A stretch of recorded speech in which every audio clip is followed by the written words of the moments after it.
In the previous video, we saw that the T1 carrier system, it depends on pulse-coded modulation plus time division multiplexing of 24 different voice signals, different calls, okay?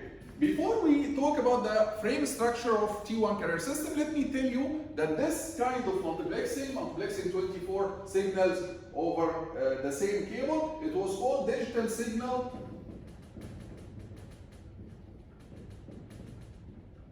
level 1. So usually that was DS1. That was done in the same neighborhood, using the central office, using the cables in the same neighborhood, 24 houses together in the same neighborhood, they multiplex them over the same cable. And then later it was developed some higher levels of multiplexing, for example, digital signal level 2, DS2, where they multiplex the cables coming from different neighborhoods. For example, this is a neighborhood with 24 signals, and this is another neighborhood with 24 signals, a third neighborhood with 24 signals. They started to multiplex them on a higher level called DS2. And this is, for example, a one area in a city. And then they started to multiplex several DS2 digital signal level 2, and digital signal level 2, and digital signal level 2 together in something called DS3, digital signal level 3. For example, this is from a city and another city to a country and another country, and then multiplexed several DS3 together into something called DS4. So similar to the DS1 that we are going to discuss in details, there were some upper levels, some higher levels of multiplexing called DS2, DS3, DS4. So DS1 was in the neighborhood, DS2 was in the area or city, DS3 in the between cities, different cities across the country, and DS4 between different countries. So different multiplexing levels, we are going to focus only on DS1, and the others will be of similar idea. So let's go now to DS1.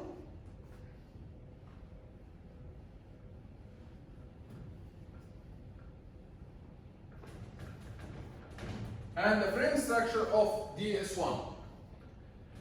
In DS1, we said that we have 24 voice signals that will be multiplexed together. So you take a sample from each channel, and then you repeat that again after you reach to the last channel. You repeat again. You go to the first channel, you take a new sample, and so on.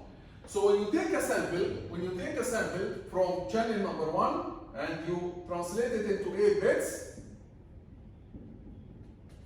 this is channel number 1. Then you take another sample from channel number 2 and you translate it to 8 bits, and so on until you reach to channel number 24. You take a sample of 8 bits, and then this is 8 bits multiplied by 24 channels, 24 signals. Each signal you get 8 bits from each signal. This is 192 bits. And then this is called the frame. This is called one frame. So they call this one frame. So one frame contains one sample from each channel. So one frame contains one sample from each channel. In addition to that, they add in the beginning of each frame, they add a bit called framing bit. Framing bit. So we'll explain the benefit of the framing bit later. But now one frame contains 192 bits of voice plus one framing bit. So one frame contains 193 bits per frame. 192 voice bits in addition to one framing bit. So this is total 193 bits per frame. So now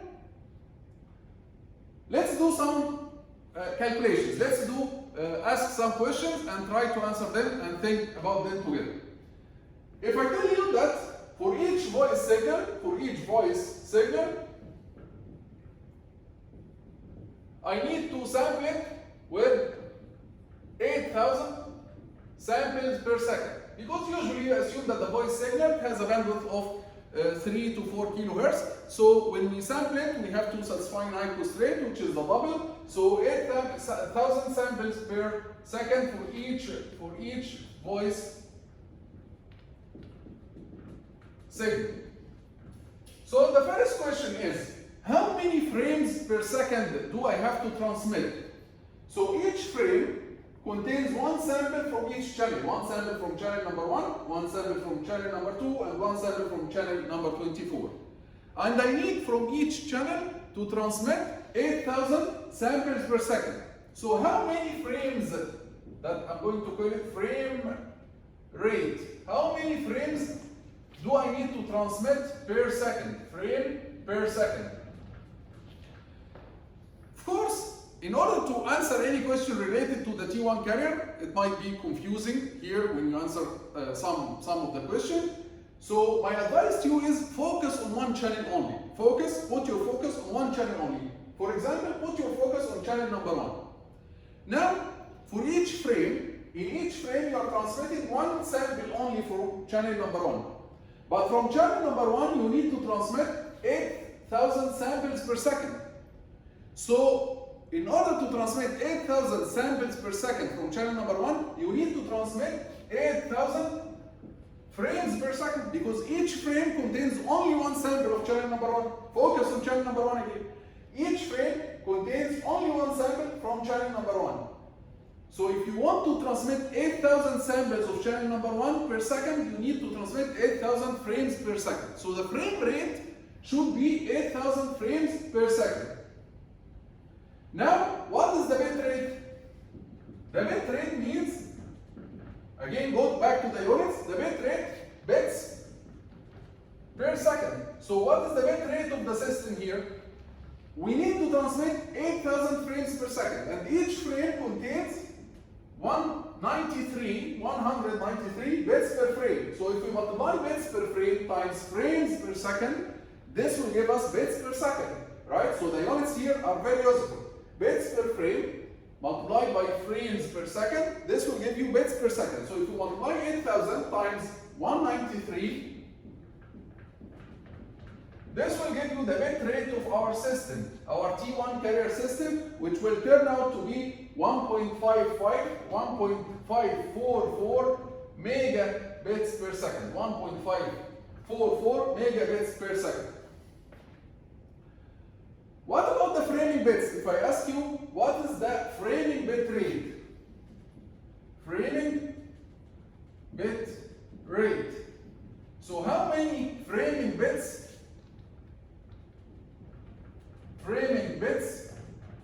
per second do I transmit here? Of course, each frame contains only one framing bit. And I'm transmitting 8,000 frames per second. Each frame contains one framing bit, so the framing bit rate here will be 8,000 framing bits per second, which means 8 kilo framing bits per second. So this is the framing bit rate. Okay? What is the time of each bit? What is the time duration of the frame? The time duration of the frame, the time duration of a frame in seconds per frame or seconds, it's the time duration per frame. We are transmitting again 8,000 frames per second. Then the time duration for each frame will be 1 over 8,000, right? Because for each second contains 8,000 frames, right? So the duration of the frame will be 1 second divided over 8,000, right? Which will give you 125 microseconds. So each frame takes 125 microseconds for each frame. You can also calculate the bit duration. What's the duration of each bit? the duration of each bit will be 1 over the bit rate. The bit rate is 1.544 megabits per second, so the bit duration can be calculated as 1 over 1.544 megabits per second, and you can calculate this in seconds. So this is the bit rate. This is the bit rate for the T1 carrier. So these are some questions, some calculations that opens your mind to understand the system more. So now let's answer the question of why do we need the framing bits? Why do we need the framing bits? Before I answer this question, let me tell you that this is only one frame that contains 193 bits per second, or 193 bits per frame. Usually, they call every 12 frames, they call them super frame. So every 12 frames, they call them super frame. So let's imagine now that we have several frames, 12 frames. For example, I'm going to do it here better.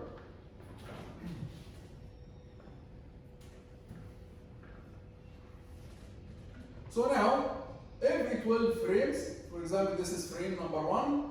It has a framing bit in the beginning, and then 24 channels. Frame number 2, so this is frame 1, frame 2, frame 3, 4, up to frame number 12. Frame 12, and in the beginning of each frame, as we explained here, there is a bit called the framing bit. This is called super frame. So every 12 frames, they are called super frame. And as you see, in a super frame, how many framing bits do we have? In the super frame, we have 1, 2, 3, 4, up to 12 framing bits. So we have 12 framing bits in the super frame. What's the benefit of the framing bits? The benefit of the framing bits is to synchronize the transmitter and the receiver. The receiver usually receives a sequence of bits, large sequence of bits. For example, the receiver receives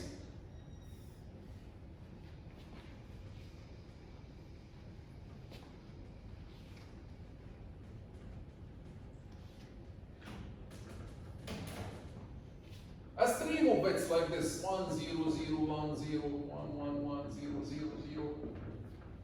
Any sequence, okay, long sequence of bits that contains voice of the 24 channels, the framing bits, everything. So it receives, the receiver receives a long framing stream, a long bit stream. And the receiver cannot identify, when the receiver receives this stream, the receiver cannot identify where is the beginning of the frame, where are the samples, or where are the bits of channel number 1, where are the bits of channel number 2, because usually when the receiver receives the bits, maybe it lost some bits in the beginning until the receiver starts feeling that there is a signal coming. Sometimes it misses some bits in the beginning and receives the stream in the middle, like this. And the receiver has no clue where is the beginning of frame number 1, where is the beginning of frame number 2, where are the bits of channel number 1, channel number 2. It doesn't know anything. The receiver doesn't know anything. Where is the beginning of anything? So in order for the receiver to synchronize with the transmitter, in order for the receiver to identify where is the beginning of frame number 1, where are the bits of channel number 1, channel number 2, and so on, we use these framing bits. How is that? They choose for the framing bits, which are 12 framing bits in each super frame, they choose a certain special sequence. Let's say for these 12 bits, they choose some sequence like 1 0 1 1 0 0 1 1 1 1 1 0. This is an example of the sequence used for framing. So they use this sequence for framing, which means they will take the first bit, they will use it as the framing bit for the first frame. They take the second bit, they use it as the framing bit of the second frame, and so on until the 12th bit, they use it as the framing bit of the frame number 12. And then the receiver receives this bit stream.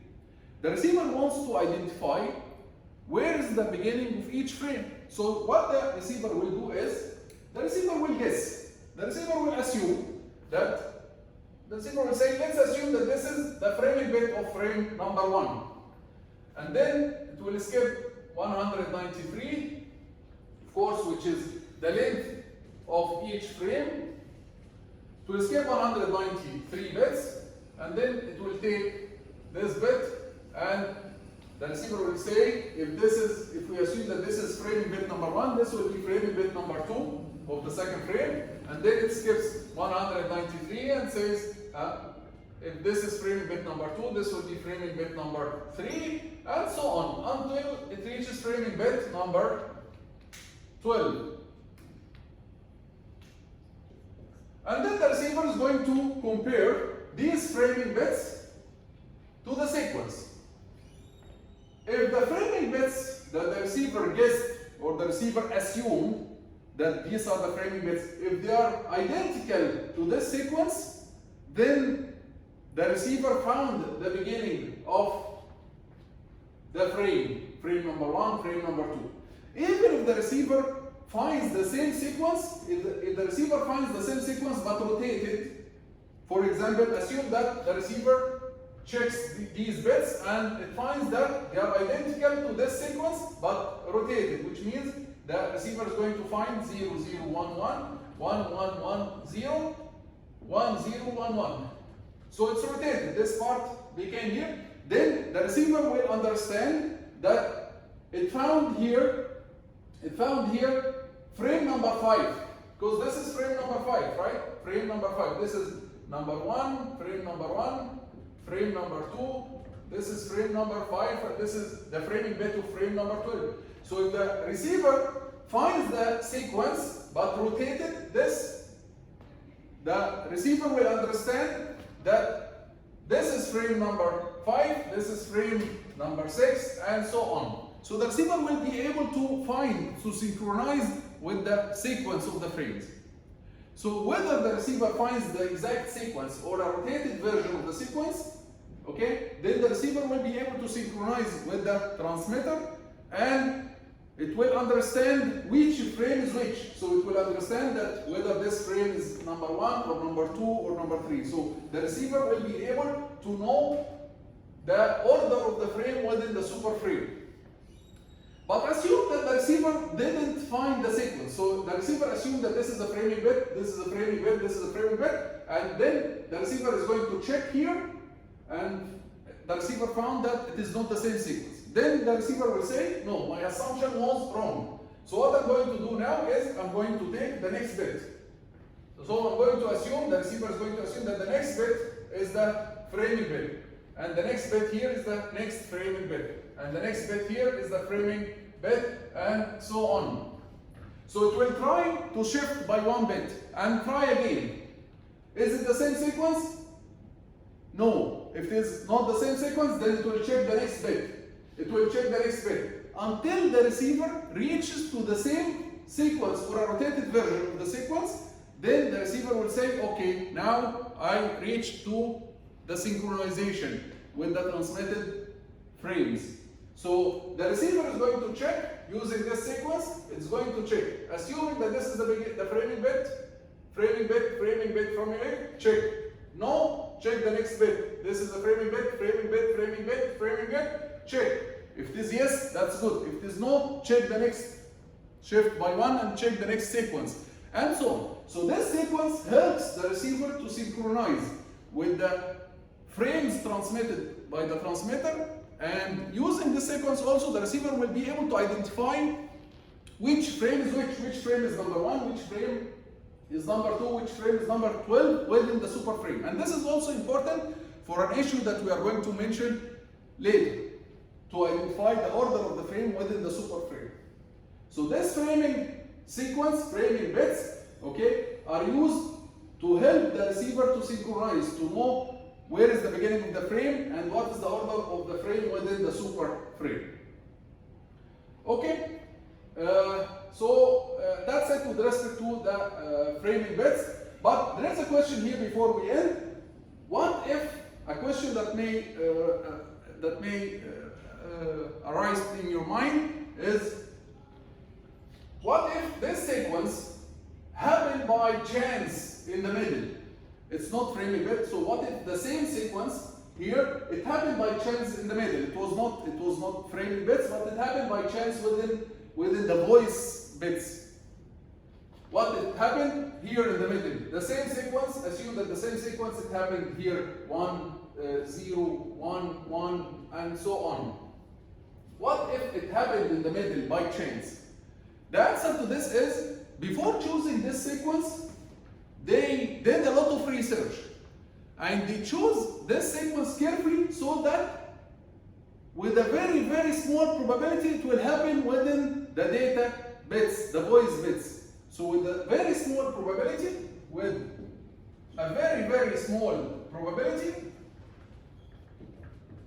this sequence repeats in the voice bits.